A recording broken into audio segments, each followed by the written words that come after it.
Gerakan aktivis Indonesia Bersatu tidak segan-segan kembali turun ke lapangan dengan jumlah massa yang lebih banyak untuk unjuk rasa di kantor Satpol PP Banyuwangi pada Senin siang.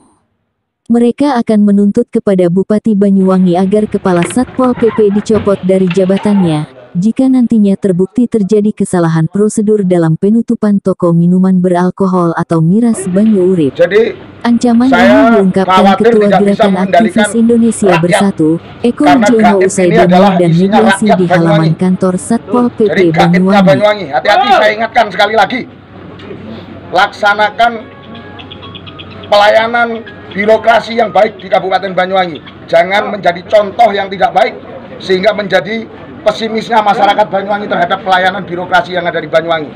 Saya ingatkan unsur pimpinan Satpol PP. Sementara kuasa hukum toko Banyu Urip, Nanang Slamet, membeberkan kedatangannya. Ia bersama tim mempertanyakan alasan Satpol PP Banyuwangi menutup toko tersebut. Di mana adalah klien kami.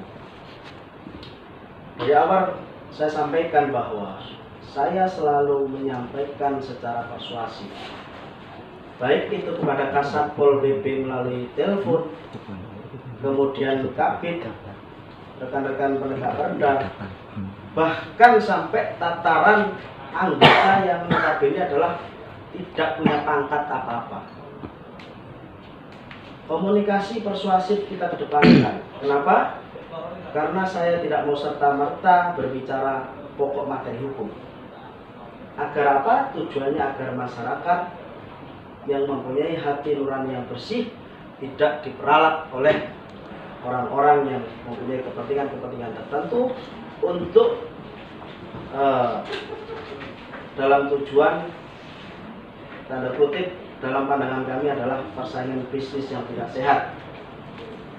Namun ternyata rekan-rekan Pol PP tiba-tiba dengan sangat mengagetkan melakukan penindakan penutupan di toko kami.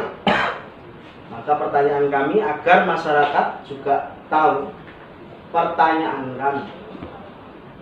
Dalam hal ini kami sudah berbicara berkenaan dengan pokok materi hukum. Pertanyaan kami, benarkah penutupan itu dilakukan oleh rekan-rekan Satpol PP? Yang pertama. Yang kedua, apa yang menjadi dasar rekan-rekan Pol PP untuk melakukan penutupan? Saya rasa dua hal itu dulu. Suasana waktu demo cukup memanas. Ratusan massa geram karena Kepala Satpol PP tak kunjung menemui ratusan massa ini. Perlu saya sampaikan rekan-rekan sekalian, ada dua pertanyaan yang saya ajukan kepada Kasatpol PP. Yang pertama, benarkah tindakan Satpol PP menutup toko Banyu Urip? Ternyata benar. Yang kedua, apa landasan hukum berkenaan dengan penindakan penutupan? Tidak ada satupun pasal atau landasan yang bisa dijawab oleh Kasatpol PP beserta jajarannya. Ya, oleh karenanya saya memahami yang disampaikan Pak Kasatpol PP tadi bahwa berat mungkin ya untuk menyampaikan atau mengakui bahwa hal itu bersalah di mata hukum. Maka dari itu perlu saya tegaskan dan saya sampaikan, saya mendesak untuk mencopot atau menarik kembali penutupan toko Banyu Urip tersebut.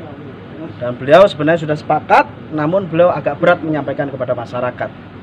Tentu ini sebagai pembelajaran kita bersama kepada masyarakat semuanya, bahwa kita ini berlandaskan hukum. Kita harus berani menyuarakan hal yang benar, walaupun itu kepada aparat penegak hukum. Emosi warga perlahan surut kemudian, Kepala Satpol PP Banyuwangi akhirnya menemui mereka. Bahwa konteks itu, konteks yang terjadi di mana, di Banyu Urip ini adalah konteks untuk yang awalnya sama-sama untuk mencari agar teduh dan tidak ada masuk lain bagi kami,